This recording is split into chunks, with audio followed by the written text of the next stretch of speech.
Hi guys, welcome back to the channel for another video on Marvel Contest of Champions. Damn it, strikes me we're only 4 months in and shit is getting crazy.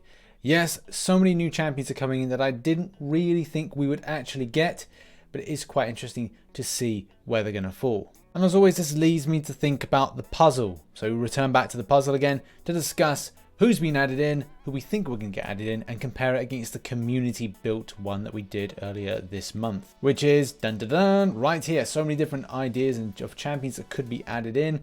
There's definitely ones that we didn't bank on coming in and ones that we definitely think and definitely know are coming in that have been confirmed. Let's begin with the bottom right hand corner and go by the months. So the month of January saw us got Diablo as well as the Thing, and start off this new progression of us getting Fantastic Four, which will largely take up to a year and a half to fully get all of those champions, which does mean that this is going to be padded out for a lot longer. Over towards the left hand side, Mr. Sinister was a bit of a surprise, and as well Havoc seemed a bit of a surprise as well. Either way though, it's like good to have these champions in. Mr. Sinister was a character I really liked, and I am hopefully going for these two as a featured crystal hopefully very soon. Over at the top you can see we've got Nick Fury, Captain Marvel, well the proper Captain Marvel, not the classic version, which I'm still a little bit, I've got some reservations of. But the fact is, also we've got Super Skrull in there. Now, there's a very much odd feeling about this because the character, even though it was fully built, was not entered into the game, which is a notion that we're going to touch upon at a later point in this video. But the fact is, Nick Fury was a great addition, great synergy work, and great utility. And then if you look at Captain Marvel, she is still a fantastic character. She's very popular, a lot of people do use her. And when we're talking about Super Skrull, well, we did have theories that this could be a potential takeover of the Alliance Quest season, but it hasn't come to fruition. The idea that it could replace Sentinel as viable characters as just regular things. But unfortunately, that is not the case. In the bottom right hand corner, you can see Annihilus as well as Human Torch. These two characters, well, one is an obvious one, we were going to get Human Torch, but the second one, Annihilus, is a bit of a surprise. A lot of people in the community did guess this right, so congratulations to you. But the fact is, did I really foresee Annihilus being a good fit to be a secondary character? No, I didn't. I'm glad to see that the Marvel Universe has been expanded and they're deciding to go down this route. So it is good to see that we've got two Fantastic Four characters, and potentially by the end of the year, we may be closer to the end of the Fantastic Four champions. Now on to the big month. Right in the center you see Ebony Maw as well as Cull Obsidian. A lot of players in the community have said that they feel that Caban made these last year for the purpose of the film, but for whatever reason decided not to release them. Now this does make me think that the end game could be a end April, kind of May, and also going into June event, so a double parter, a 2-month event, based on the fact that we do have these two characters that look fully built, and at the same time they're dead in the film. Sorry, spoilers.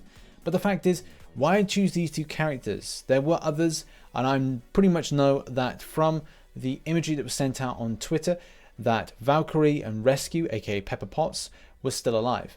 Gwyneth Paltrow has even tweeted out or put out pictures of her in the Rescue suit, so it does look like that character is going to be in the game in some capacity.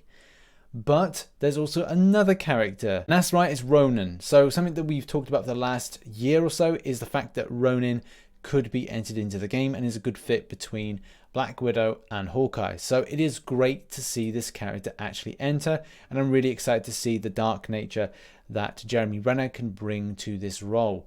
Obviously his family's dead, he's got nothing to live for, everything to die for. So this is going to be a real test of his acting skills, and as well a real dark side to Hawkeye that I'm really looking forward to see. Over to the left hand corner, and this is when things get tasty. I've put Man Thing next to Howard the Duck. They're a good link, they're a good team, they've worked together before. I think that's logical. Below that is Mysterio. Now, based on the trailers and what I've said in previous puzzle videos, it does look like the character is an ally to begin with before becoming an enemy. Yes, there's Sinister Six references to the right hand side, which we'll talk about in a moment, but I just feel that that might be a better fit for that. Either that or it's going to be something like the Elementals, but I feel that that kind of detracts away from the good guy, because that's what Mysterio has been portrayed. Morbius, bottom left hand corner, linking over from Blade. I think it's possible. The film's out next year, could be a good link. Guillotine, Champions of Europe, could be a thing. Captain Britain, would love to see him in the game, But also do bear in mind there could be links to Black Knight and the Micro Realm. That's just a theory that a lot of the fan base does have about Avengers Endgame, and the Russo brothers like to throw people off the chase with the Avengers Endgame trailer having actually fake footage. So it's not fake footage, but it's been recorded to the point to throw the fan base off the chase. To the top, where you've got Captain America World War II, I've gone for Baron Zemo. Now, a lot of players have said, hey, look, this could be Zola, Dr. Zola, but nah, I don't feel this could be a thing. It's some people even said about Peggy Carter, but we'll touch on that in a moment. Right at the bottom where the X-Men are concerned, I do feel that this could be a number of things, but let's go with the fact that Kabam have already stated certain names that could be potential characters in the future. Personally, I hope that Sunspot is in there. And even at this point, Gabe has said that it's one of his favourite characters, and also because they share like country of origin, it could be a good reason for that character being put in at a later date. Over top right, where the new warriors are, yeah, I really don't know who this could be. I've got my own theories about it being Kitty Pryde, but also a lot of players have their own theories, which we'll touch on in a bit. I put Sandman and Sinister Six in the bottom right, and I do feel that this could be two characters associated with that. There's 2 question marks, so it seems that it could be a good fit for this. A lot of the villains are sort of there, so yeah, I think it could be a good fit.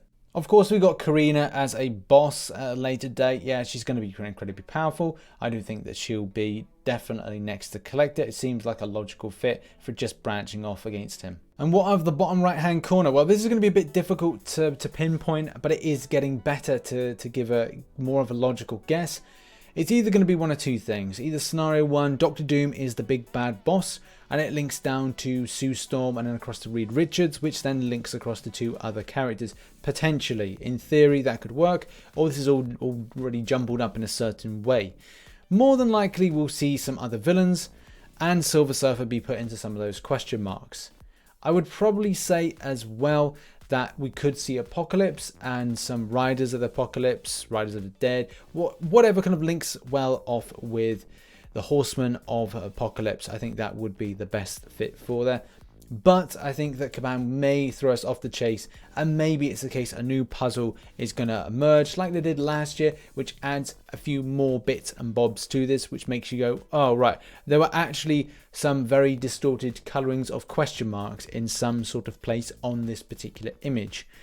That's usually a thing with Kabam when they're doing this. It's very good to throw us off the scent, but at the same time, it's something they like to do. But what of the community one? Well, it's here, and it's kind of similar-ish. There are some different and oddities with this. A lot of it touches on to stuff that Kabam have put out, or they've worked with the Contest of Champions comic book, which kind of ties into the stuff that goes on. We could see another Kabam created character, the same way that Aegon was created, and also other champions were created as well. You've got in the bottom right hand corner similar things to what I've said. The Watchers are there. We did talk about Annihilus. Somebody predicted Annihilus, and obviously it was there. But the Kabam created characters, as well as the ones that were very unique to the comic books, Silver Fox, Black Cat, you've got Outlaw. The list goes on. There's so many. We obviously like to see Quicksilver, but I'm not sure if he's going to be there. Legion was also put in that image that we just discussed, the X-Men issue, and it was kind of cool to consider Legion being a thing. So there could be so many different characters that could be put in, but I think we're pretty solid on what we've chosen.